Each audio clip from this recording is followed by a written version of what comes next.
Olá, minhas amigas e meus amigos. Chegou a hora do nosso encontro neste domingo, 9 de abril.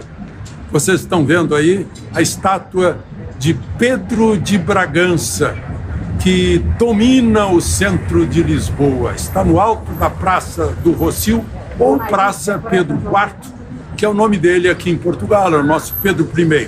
Por que eu estou falando nele?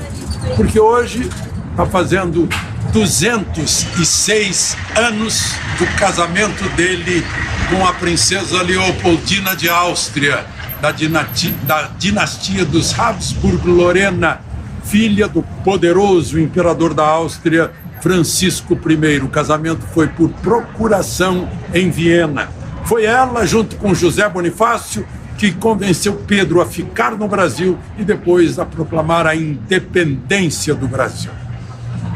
E num dia como hoje, há 523 anos, Cabral, segundo os historiadores, atravessava a linha do Equador, acompanhado de Bartolomeu Dias, que descobriu o caminho para as Índias, e Nicolau Coelho, que também já fez esse circuito, essa volta ao mar.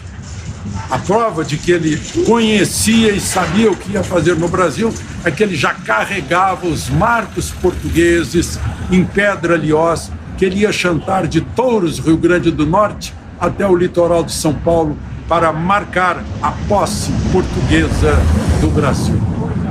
E num dia como hoje, em 1891, Rodolfo Dantas fundava o Jornal do Brasil, que foi minha grande escola de jornalismo nos anos 70. Isso posto, eu peço que você se inscreva, se ainda não fez isso, e ao final, que deixe o seu gostei ou não gostei. Vamos aos assuntos de hoje.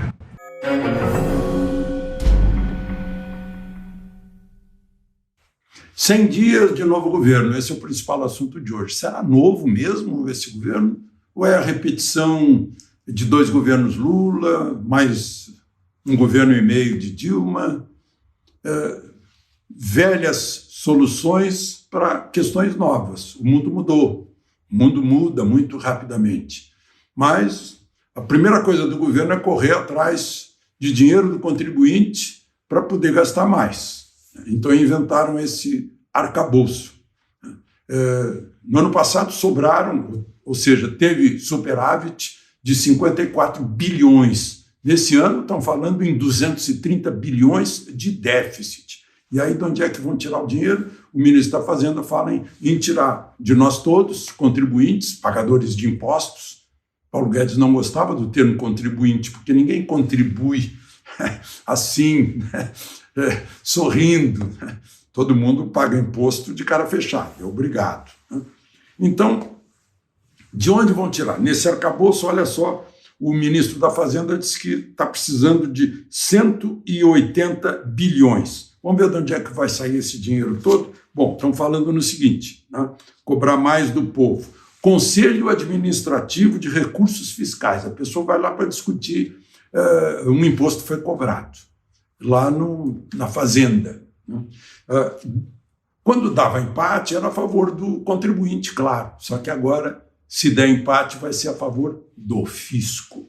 Né? Aí estão pretendendo, acham que só daí vai sair 50 bilhões. Bom, tirar mais 30 bilhões de créditos tributários sobre PIS, COFINS, né? Ou seja, o sujeito tem crédito, mas não vai receber o crédito, 30 bilhões. Volta ao imposto federal da gasolina e do álcool. Quem tem carro a álcool ou carro a gasolina paga 22, estão esperando isso, 22 bilhões a mais. Vão taxar a exportação de petróleo. Né? Empresas que estão tirando petróleo do pré-sal e exportam vão pagar durante 4 meses 6 bilhões e 700 milhões. É o que pretende o governo. Tributar apostas esportivas eletrônicas. Quem aposta aí vai pagar a mais na aposta 15 bilhões de reais. Vai sair uma medida provisória para eliminar incentivos fiscais no total de 90 bilhões por ano, ou seja, vão desincentivar certas atividades. Depois vão cortar de contratos firmados, vai dar problema judicial. E cortar também do programas em andamento. Esses cortes, 25 bilhões e outros 25 bilhões simplesmente cortar do orçamento. Esse é o que o governo está pretendendo. Aí tem outras coisas aí. Vejam só, querem mexer no marco de saneamento. Gente, com o saneamento feito por estatais municipais ou dos estados federados, a gente tinha aí 100 milhões de brasileiros sem esgoto e 35 milhões de brasileiros sem água potável. Aí fez-se um marco de saneamento com objetivos. Em 2033, 99% com água e 90% com esgoto. Né? Só que saíram 2 decreto contra a lei. Estranho isso. Arthur Lira já avisou que o Congresso não está de acordo. Para mudar, para ficar estatizando. Aliás, tem privatizações que estavam andando, dos Correios, da Empresa Brasileira de Comunicações, a EBC, que tem até televisão, né? O SERPRO, que é o Serviço de Processamento de Dados, o DataPrev, que é o Serviço de Processamento de Dados da Previdência. Não privatiza. Só para lembrar o que é privatizar. Vocês lembram quando a gente declarava uma raríssima linha telefônica como bens e direitos no imposto de renda? É porque quase não tinha telefone nesse país. Precisaram botar o orelhão, aí era uma grande novidade. Na hora que privatizaram a telefonia no Brasil, todo mundo tem telefone hoje. Todo mundo. Siderúrgica. Imagina que a siderurgia no Brasil era estatal. A Açominas, Siderúrgica Nacional, a Siderúrgica lá de São Paulo. Né? Aí, um presidente socialista, Fernando Henrique Cardoso, né, tocou essa privatização. Passamos a produzir mais aço e principalmente, as siderúrgicas passaram a ter lucro, só tinham prejuízo quando era estatal. Por quê? Porque estatal é dirigida por um político, não é por um especialista, é por um político. Ele não é dono, mas age como dono, só que ele não tem o risco, as responsabilidades do dono. Na iniciativa privada, o dono tem que ficar de olho, senão ele vai à falência. Na estatal, não. É tudo fácil, por isso. Agora, a ideologia de esquerda adora uma estatização. Se possível, ele estatizaria o cidadão, né? Na União Soviética e na China, cidadão, na Coreia do Norte é meio estatizado, né? Esse é o problema. Bom, na educação, né, também mexeram no ensino médio. Foi um estrago danado. Vamos parar de aplicar a reforma do ensino médio durante 60 dias. Olha, se parar por 60 dias, já termina o primeiro semestre. E aí vai tudo de roldão, acaba a reforma do ensino médio. Aqui no nosso ensino médio, vejam só, tem 13 matérias, né, e 4 horas por dia. É isso, 4 horas por dia? 4 horas por dia. Os países que estão maior destaque no PISA, nessa avaliação do ensino médio, né, tem 8 matérias e 7 horas por dia de ensino. Vejam só a diferença. Então, não pode parar essa reforma, mas já pararam também. É para parar tudo que vinha sendo feito. E essa reforma estava sendo bolada lá no governo Dilma, saiu no governo Temer. Isso não é do governo passado, não precisa sofrer por isso. Vai se destruir porque era do governo passado. Né? Aqueles que estão sentindo dentro do Ministério da Educação dizem que é a militância petista que está fazendo pressão sobre o governo, e o governo está adiando. Olha só, sabe qual é o conhecimento de matemática no ensino médio? 3% dos alunos tinham conhecimento de matemática. Conhecimento da língua portuguesa, 30%. E mais a evasão. Isso na educação. Na política externa, nesses 100 dias, o presidente Lula, num café da manhã com jornalistas, disse que a Ucrânia entrega a Crimeia para os russos e aí a guerra acaba. Os ucranianos reagiram. Né? Disseram que não vão entregar nem 1 centímetro quadrado da Crimeia porque não há razões políticas nem morais para fazer isso. Foi a resposta. A Crimeia já recebeu umas 20 etnias ao longo de sua história. 60% são russos e falam russo. a Crimeia, imagina a importância, né? Guerra da Crimeia, Sebastopol, sede de duas marinhas, marinha russa e marinha ucraniana. Já foi União Soviética, né? Yalta, reunião de Yalta na Segunda Guerra, Churchill, Roosevelt, Stalin. Né? Tem uma grande importância na Guerra da Crimeia, a Torre de Malakoff, né? Marcou na história. Só que fizeram um referendo e preferem ser russos.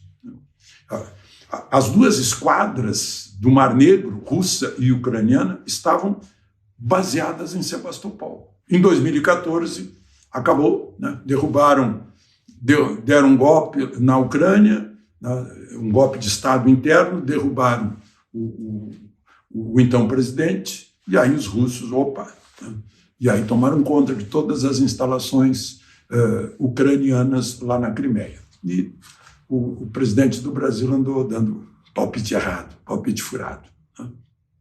Aliás, por falar em política externa, está indo na terça-feira para a China e vai levar o Rodrigo Pacheco, presidente do Senado, presidente do Congresso. Com isso, o Rodrigo Pacheco adia mais um pouquinho a leitura do requerimento para instalar a CPI mista. O requerimento está com assinaturas 192 deputados e 37 senadores. Está prontinho. Ele disse que ia fazer isso depois da Páscoa, só que depois da Páscoa é amanhã, segunda-feira, mas não vai ser. Agora ele está dizendo que vai ser dia 18 ao meio-dia. Deu até o horário assim para ter uma força de credibilidade. Aliás, o presidente Lula convidou também para ir à China o presidente da Câmara, Arthur Lira, para dizer assim, né, para disfarçar, dizer, olha, eu não estou levando só o Pacheco para ele retardar a CPI, eu convidei também o Arthur Lira, só que o Arthur Lira não entrou nessa e não vai. Bom, para encerrar, gente, só para fazer a gente pensar um pouquinho a respeito, né, uma vez que está acontecendo no Chile, num governo de esquerda, lá do senhor Boric, né, o crime, imagina crime no Chile, isso é uma coisa que não existia. E o crime está não crescendo. Por quê? Porque ele tirou a força da polícia.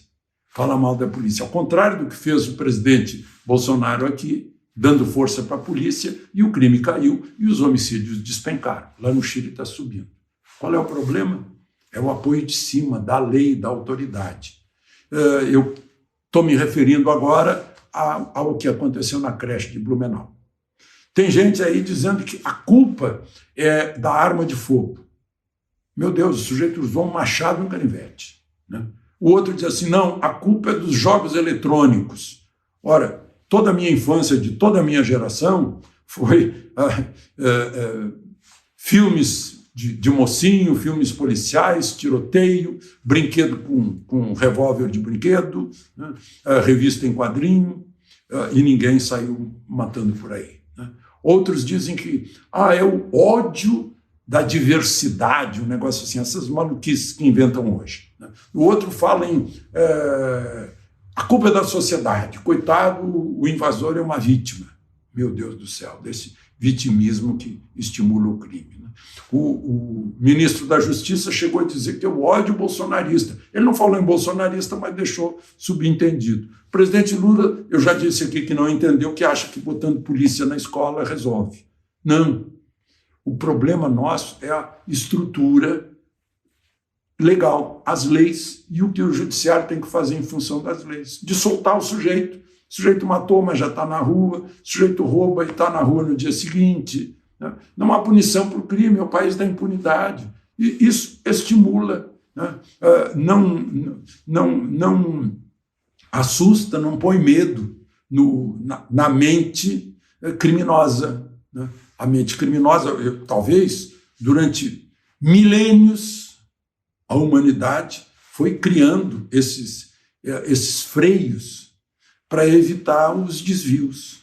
Né? E agora querem aliviar os freios, e aí vão aumentar os desvios. Para a gente pensar, porque nós somos os patrões de deputados e senadores que têm poder de mudar as leis.